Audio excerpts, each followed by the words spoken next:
We were elected by the people, the sovereign will of the people, to come here to defend Ghana's democracy. And we will not fail the people.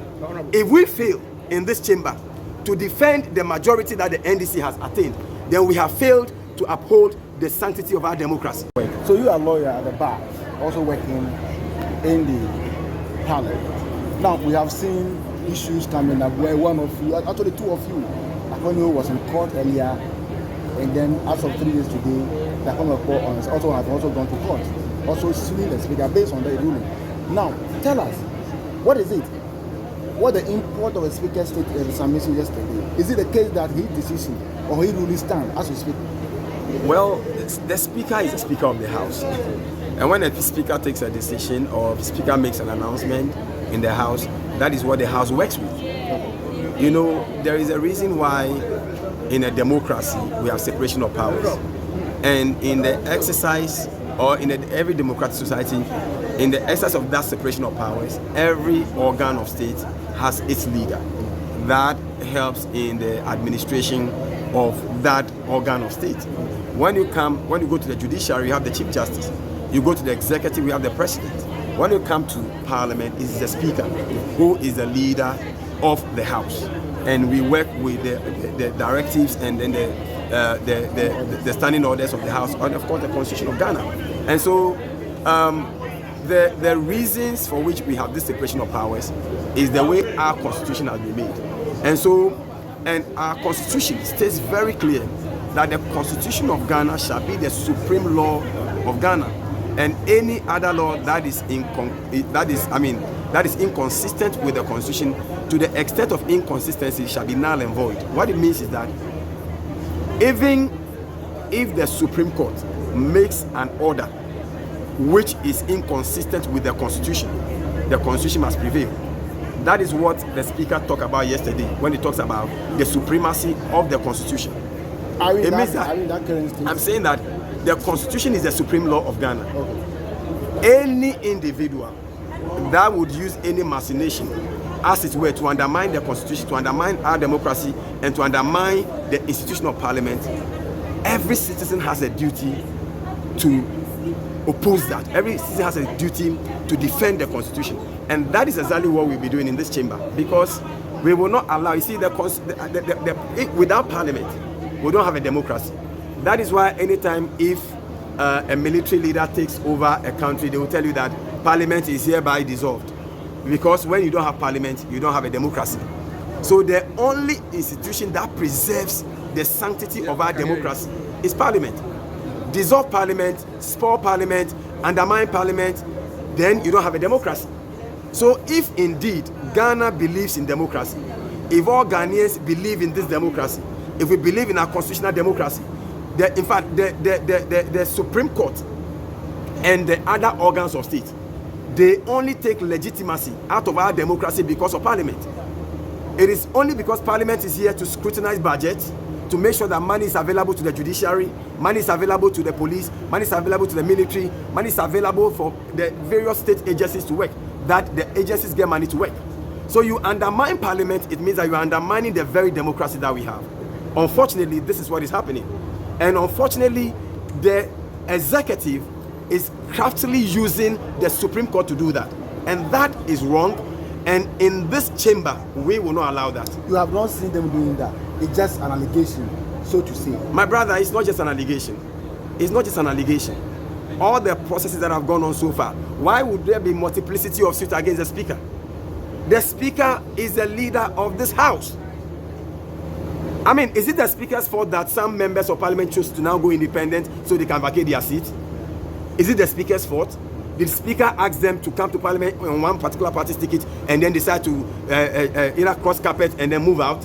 If this had happened in January, we would have done by-elections. So if it didn't happen in January and now it's happening at a time that we cannot do a by-election, let's respect the sanctity of Parliament. The Supreme Court must respect Parliament.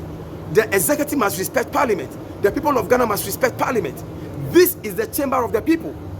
We were elected by the people, the sovereign will of the people, to come here to defend Ghana's democracy.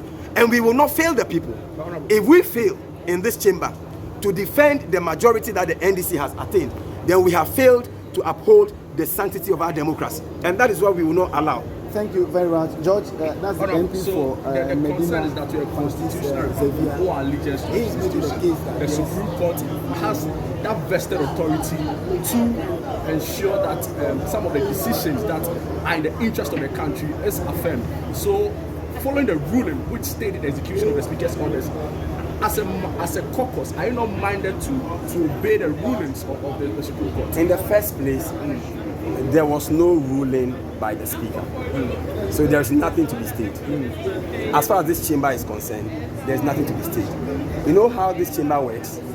The chamber works with the Constitution, the standing orders, and practices and conventions. When a Speaker makes an announcement, until the House reconstitutes and has the numbers to take a decision to adopt the vote and proceedings of the day on which Speaker makes those announcements, then there's really nothing to be stated in the first place. So, now get it very clearly.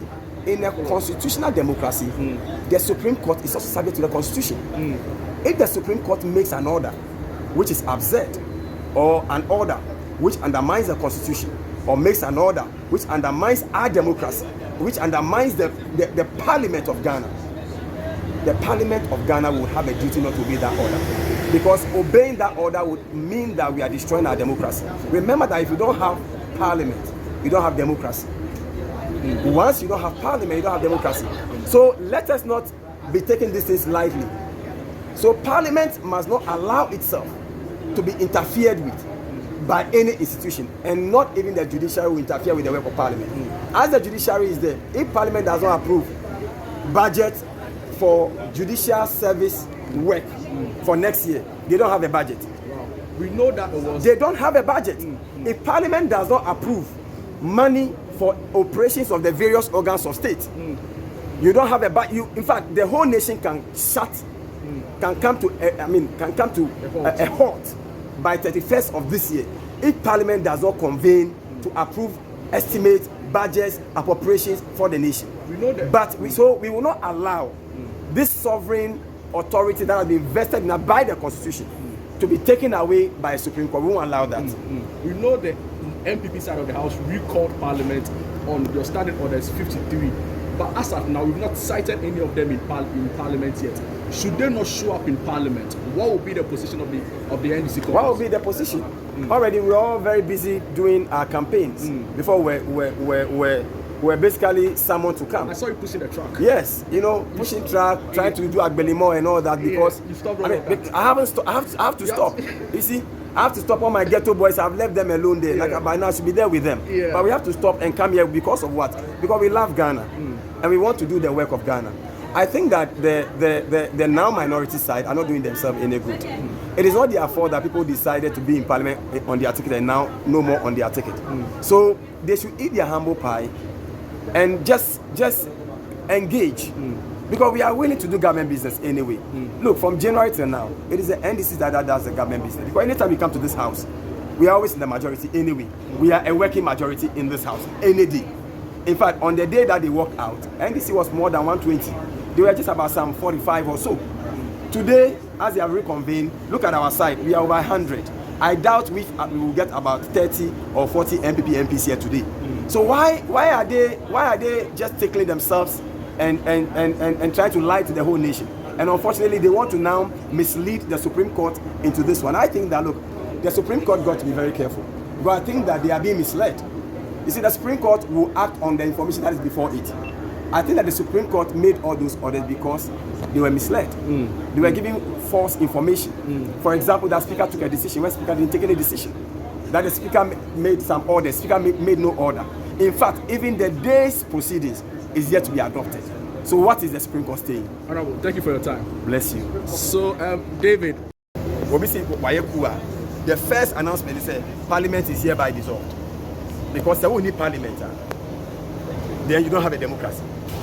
So the chamber is where we defend and protect the Constitution of Ghana and defend and protect our democracy. And that is exactly what we are going to do. It's in the chamber,